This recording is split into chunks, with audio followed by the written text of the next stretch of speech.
Thanks so much for joining us here at 6 o'clock. I'm Brittany Decker. And I'm Ian Wright. We're on top of developing news concerning last month's deadly shooting on the Strip in Tuscaloosa, specifically how a star Alabama basketball player was involved.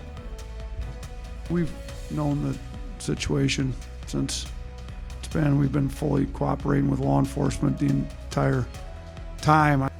And we're hearing from Alabama coach Nate Oats on the latest revelations, why he says Brandon Miller was in the wrong place at the wrong time. The future of the Magic City Classic up in the air tonight. Some on the Jefferson County Commission split on how much money to give the event to keep it at Legion Field. Live, local, late breaking. WVTM 13 News at 6 starts now. New information in the murder of a young mother in Tuscaloosa. Testimony today revealed star freshman Brandon Miller brought the gun to Darius Miles, who then gave it to the man accused of firing those fatal shots. WVTM 13 with team coverage for you tonight. Carrie Osip joining us in studio with reaction from Coach Nate Oats. We're going to start, though, with WVTM 13's John Papke. Yeah, he's been in Tuscaloosa covering this story all day long. John, Brandon Miller was not the only basketball player also on that scene.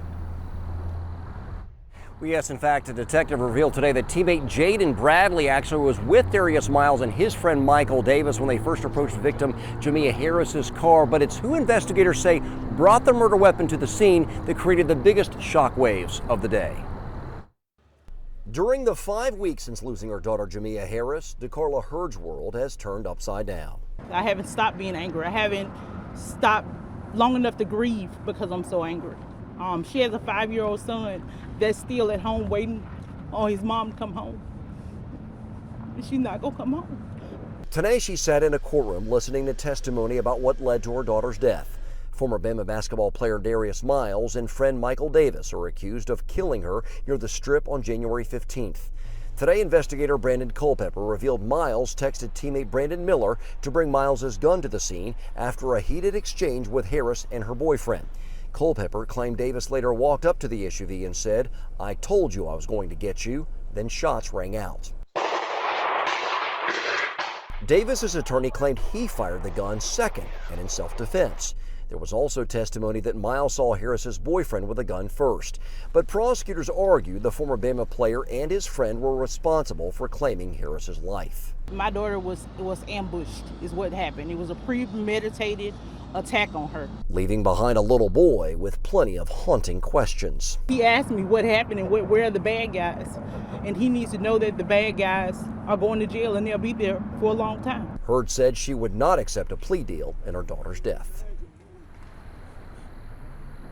Well, actually, in the last 90 minutes, Judge Joanne Janik actually ruled that there was enough evidence to send both of these capital murder cases to the grand jury. She also denied bond for both of the defendants, meaning they will remain behind bars here until their trial.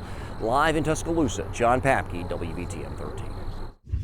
Yeah, I mean, we've known the situation since.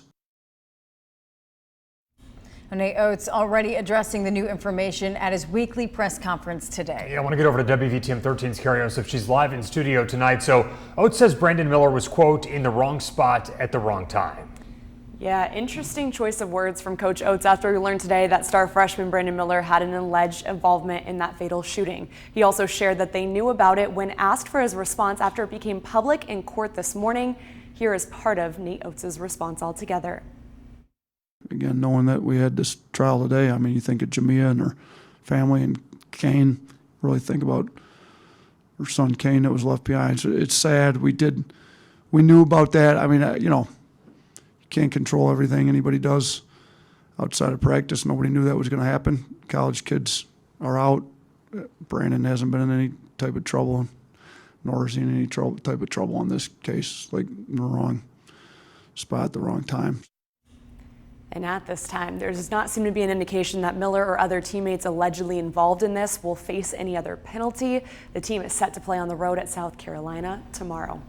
All right, Carrie, so a lot to take in with this. So I just want to take a step back real quick and recap exactly what we have learned today. Jamia Harris was shot and killed last month right near the Strip in Tuscaloosa. Former Alabama basketball player Darius Miles and Michael Davis are charged with capital murder in her death. Miles is accused of bringing Davis the gun to fire those deadly shots. In testimony today, we learned that star freshman Brandon Miller allegedly brought the gun to the scene when Miles sent a text asking for it. Another freshman, Jaden Bradley, was also there. Neither Miller nor Bradley have been charged. Meanwhile, a gun and the hoodie Michael Davis wore, the hoodie that he wore that night, were also found. In a search of Jaden Quinterly's bedroom, Quinterly, yet another player, has also not been charged. Attorneys for Miles and Davis maintain that they did act out of self-defense. So we're going to stay on top of the story for you. We've been on it since the beginning. We'll have any kind of updates for you on the WVTM 13 app. When you download the app, turn on alerts. That way you are the first to know as soon as we get new information. All right, let's turn now to the weather. This is what you saw for a good amount of the morning. You wake up to that today? The bottom dropped out over Birmingham mid-morning, and since then, Jason, it kind of turned into a pretty nice day. Not bad. Yeah. We'll take it. Some got up to 80 this afternoon. We'll probably Wow. do that again tomorrow Okay. and again on Thursday before things shift back to be a little bit cooler by Friday. In the here and now, though, the rain, not much of an issue whatsoever. WVTM 13 live Doppler. We are scanning the sky, and although we still have some clouds, there's no rain showing up around here at the moment. Current temps in the upper 60s and low 70s. It would be hard-pressed to get a lot of February days where the high temperature is this, let alone here at 6:05 in the evening, 73 in Tuscaloosa, 65 in Anniston, and 68 in Birmingham. So here's how the next 12 hours will shape up for us. Mainly in the 60s, starting out around 62 early tomorrow morning with a limited chance of an isolated shower. A south to southwest wind averaging 5 to 15 in the overnight period. But that southwest wind really starts to kick in during the day Wednesday. Near record warmth with a high up close to 80, but that wind gusting over 30 miles per hour. It's going to be a breezy, blustery kind of day, and then there are some more showers and storms in our future. We'll talk about when they arrive coming up. Ian? All right, Jason, see you in just a few minutes. The future of funding for the Magic City Classic, front and center, with the Jefferson County Commission set to vote in just a few days. Yeah, today's meeting was contentious, to say the least. WVTM 13's Gladys Batista in the studio tonight. Gladys, Commissioner LaShonda Scales asking for a pretty hefty sum to be given to the Classic. Yeah, that's exactly right. Commissioner LaShonda Scales' initial proposal was hinged on the basis that because the Magic City Classic brings in over $20 million to the city, they should be given $750,000 each year for the next 3 years to secure that it stays here. Other commissioners say just because they have the money doesn't mean they should use it all. Tensions running high at Tuesday's Jefferson County Commission meeting, with the future of funding for the Magic City Classic on the table. I'm ready. Well, I'm not trying to yell at you. I'm just well, you should be used to shouting by now. Can we It's uncommon for me to shout. Commissioner LaShonda Scales proposing a 3-year, $750,000 per year contract with the Alabama Sports Council, who puts on the historic game. This is about us taking that money, investing it in this county to make the game grow so we can give the schools what they need. Commissioner Steve Ammons, however, pushing back. You're talking about an economic development fund. No. Just because there's money there doesn't mean we need to spend it, and there should be a return on investment. That sales tax, which is in this fiscal policy, is what refuels this particular fund. So there is no possibility of a deficit. It's a matter of a will to want to do it. Disagreements continued on the best way to move forward. I would amend your motion to do a $500,000 payment, and then accept the rest of your motion to do the, let's do it, let's take a look at it, and then reevaluate it. So what you're doing, you're putting them in a quagmire. You can't do that, Commissioner. You want them to be successful, and then you want to use their successful as a bullet to kill them. But with the 1-year contract for $500,000 potentially standing, It would be a risky proposition for the Alabama Sports Council and its board of directors to enter into an agreement with uncertainty around county funding years 2 and beyond. Now, Gladys, nothing was decided today. That's going to change a little bit later on this week, though, right? Yeah, the council is expected to officially vote on Thursday. Ian, Brittany. All right, thank you so much. A lot to get to with that story. Messages of support, well wishes also continue pouring in for former President Jimmy Carter. His legacy of helping others has extended to dozens of families right here in the Birmingham area. That's through his work over the years with Habitat for Humanity. WVTM 13's Jarvis Robertson is live this evening in Bessemer. Jarvis, he spoke with volunteers who worked side by side with the president. Yeah, I did, Brittany. I'm told that President Jimmy Carter, he took his work serious, especially when he had a hammer in his hand. Now, the work he's done through Habitat for Humanity will be remembered in Birmingham, especially by those who worked alongside him. Nothing but mud and then you get a foundation in, and then you get studs going up. Volunteering with Habitat for Humanity is something Lynn Smith does with pride. A little more than 25 years. And it was something he once was able to do next to former President Jimmy Carter. He is an incredible woodworker. President Carter spent time in Birmingham back in 2010 building houses with Habitat for Humanity.